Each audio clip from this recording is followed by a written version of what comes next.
Christophe Naudin, bonsoir. Bonsoir. Merci d'être avec nous. Votre livre est passionnant. C'est un livre qui est sorti l'année dernière. Merci. Alias, du terrorisme international aux fraudes massives, le nouvel empire des crimes d'identité. Vous êtes chercheur au département de recherche sur les menaces criminelles contemporaines à l'Institut de criminologie de Paris 2 à Sas. Et vous allez nous raconter tout ce qui concerne les faux papiers, puisqu'il paraît que ça, on n'a jamais autant eu de faux papiers en circulation aujourd'hui. Un chiffre, 15 millions, c'est le bilan des infractions officielles répertoriées. On est loin de la réalité. Pour donner un ordre d'idée, la fraude documentaire en France, c'est un document faux révélé pour 29 en cours. Oui, c'est énorme. à peu près ça. Oui. C'est quoi donc l'estimation de faux papiers en France, ça donne quoi?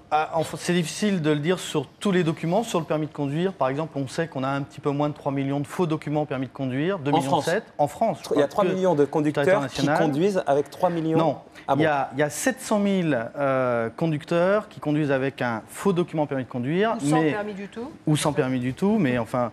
mais il y a 2,7 millions de faux documents permis de conduire qui servent en fait de papier d'identité pour obtenir d'autres documents. Ah oui, d'accord. Ça fait 3,4 millions, donc il y en a 400 000 en plus que... Non, dans les 2,7 millions, il y en a 700 000 qui servent à la conduite automobile. Alors vous dites dans votre livre par exemple qu'il existe de faux permis vendus en package qui comprend... Il paraît que c'est plus facile à dupliquer. Regardez, il nous a tout amené, mais vous allez voir, parce c'est que moi ce que j'ai découvert, on va tout expliquer, c'est pas juste pour conduire, c'est qu'à partir de là, vous pouvez frauder par exemple la sécurité sociale. Exactement. Vous pouvez frauder, c'est pas juste pour conduire, c'est qu'à un pour moment... ça qu'il est de moins en moins utilisé comme une preuve, comme un papier d'identité. Souvent le permis de conduire maintenant c'est refusé du fait de sa facile reproduction. Vous allez tout nous dire, notamment, on va détailler, mais une fois qu'on a un faux papier... Oui, non, pas... Justement l'inverse, Edouard. On peut le faire. Non, on ne peut pas le faire. Justement, il va nous expliquer comment. Restons moraux, soyez précis, absolument. soyez moral. On va rester absolument. Il ne faut pas le faire, c'est mal. Dites toujours c'est bien, c'est C'est mal. pas terrible pour l'instant, je dirais. Mais concrètement, avec un faux permis de conduire, ça permet de frauder jusqu'à où dans l'échelle de l'État? Alors, la difficulté, c'est que la fraude massive, elle n'est pas seulement pénale, elle est surtout civile. C'est-à-dire que ça finit par poser des problèmes de déstabilisation du système de l'État, de la démocratie, d'un État de droit, parce que on va frauder évidemment la sécurité sociale, ça c'est facile, les assédiques, on va frauder tout ce qui est globalement les allocations familiales, mais aussi on va pouvoir avoir un enfant que l'on n'a pas adopté et qui n'est pas né de ses parents biologiques, enfin de façon générale. On va frauder l'ensemble du système qui fait qu'aujourd'hui, un État de droit base son dispositif sur la confiance envers ses citoyens. Aujourd'hui, on s'aperçoit que ça ne marche plus. Pourquoi? Parce que le nom, le patronyme qu'on utilise, la date de naissance, le lieu de naissance, ce sont des éléments qui ne sont pas fixes dans l'identité et qui sont extrêmement récents dans l'histoire de l'humanité, c'est-à-dire à peu près 250 ans environ pour ce qui concerne l'identité administrative. Donc les empreintes, c'est parfait. Alors justement, donc ça c'est ce qu'on va appeler le passeport biométrique. Aujourd'hui, on en est à ça ne marche pas de faire confiance aux citoyens. C'est la phrase de base du discours. C'est pas ce que je vous ai dit, cher Edouard. Non, j'ai pas dit ça. Ton nom n'était pas ton nom, tu t'appelles peut-être Jacques Lassalle. C'est pas ça. J'explique simplement, si vous voulez, que sur 100% des citoyens, eh bien, on va en avoir un pourcentage probablement minime, infime, qui vont réussir à déstabiliser de façon relativement importante le système. Alors on va prendre des chiffres précis si vous voulez bien. En 2004, vous dites en France, la fraude documentaire a coûté par exemple 1,4 milliard d'euros à la sécurité sociale. Or le trou de la sécurité sociale est estimé cette année à 13 milliards d'euros. Donc par exemple, c'est énorme. Donc racontez-nous concrètement, avant de nous montrer vos faux papiers, là, concrètement, comment vous arrivez à ces chiffres-là? Comment, avec un faux passeport, on arrive à frauder la sécurité sociale? En interrogeant les administrations en question, en allant les voir. Alors, elles ne souhaitent pas toutes répondre, évidemment, mais un autre chiffre qui est très intéressant, c'est que, par exemple, au niveau de la SNCF, sur 202 millions d'amendes qui sont dressées par an, eh bien, on a, selon la SNCF, 33% qui sont établis directement sous des fausses identités. Des fausses identités. Ce sont des gens qui n'existent pas, voilà, qui donnent des documents, en fait, et ces gens ne correspondent à rien.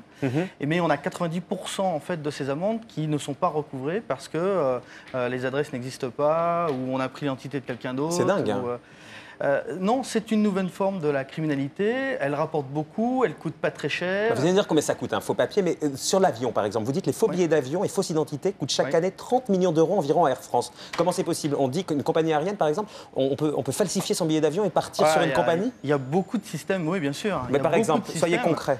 De façon concrète, par exemple, il y a eu des compagnies fictives qui ont existé, notamment qui se mettent sur le net, Alors il y a eu Angolair, qui a été une compagnie qui a commencé à exister et puis qui n'a pas pu en fait se créer, mais des petits malins en Angola en fait ont conservé les documents de création de cette compagnie et ont vendu des billets d'avion. Donc les passagers étaient transportés par d'autres transporteurs, par Air France.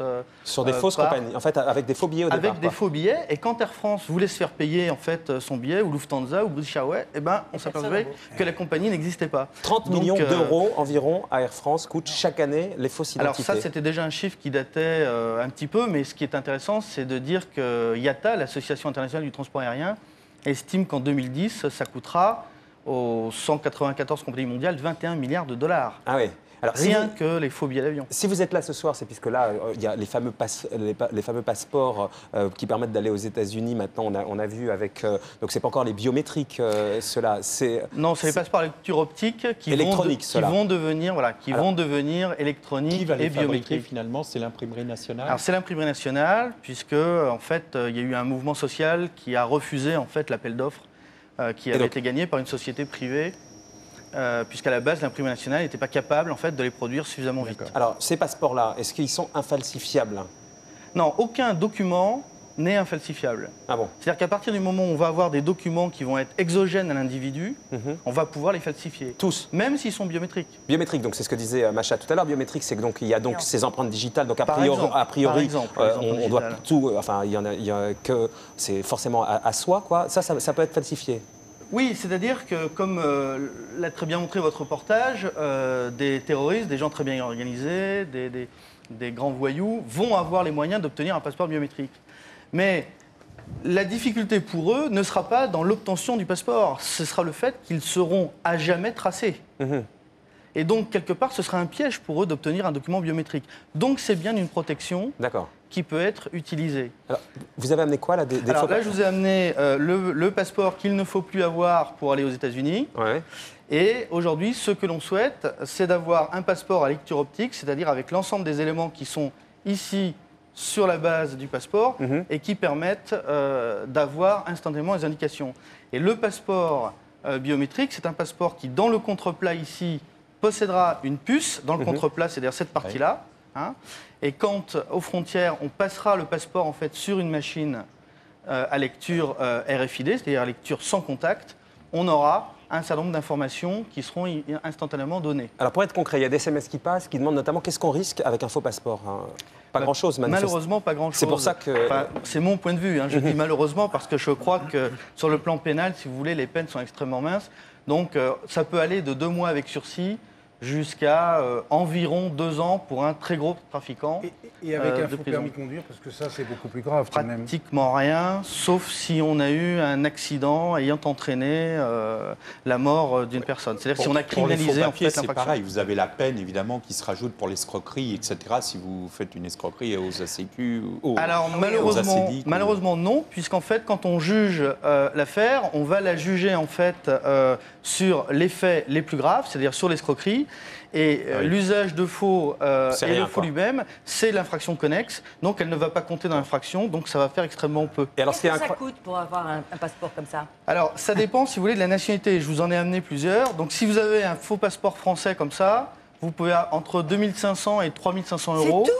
Oui, c'est tout. Oui, c'est incroyable. Un faux passeport angolais pour faire un billet sur la préfecture de police. Et les cartes de séjour, tout ça, c'est facile. Alors, vous allez un petit peu vite pour moi. Donc, ça dépend en fait qui l'a fabriqué, s'il a été volé à l'imprimerie nationale, ça coûte la même chose, ou s'il a été fabriqué à l'étranger, ce qui est quand même la majorité des passeports. Par contre, si vous souhaitez avoir un faux passeport, je ne vous recommande pas d'avoir un passeport iranien, parce qu'il est vendu relativement peu cher, c'est-à-dire que vous pouvez l'avoir à 200 €. D'un autre côté, vous allez avoir d'autres ennuis si vous tentez d'aller aux États-Unis.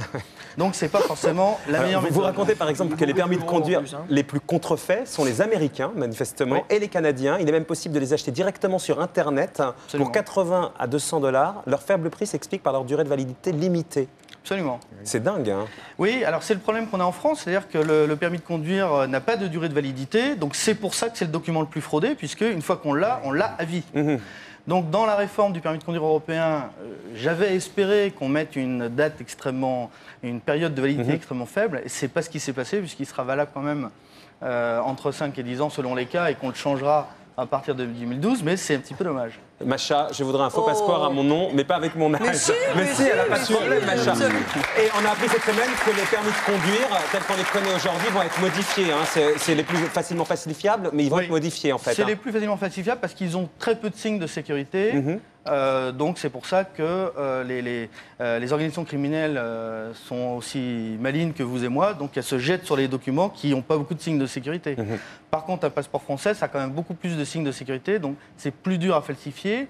Mais d'un autre côté, on est tombé dans le cas inverse. C'est-à-dire que maintenant, il y en a trop. Il y en a une soixantaine. Donc un document de cette nature ne peut pas être vérifié à une frontière de façon rapide. Pour terminer, s'il vous plaît, en 30 secondes, est-ce qu'on peut dire quand même que plus on avance, plus on est dans une société où il va être compliqué de falsifier l'identité ?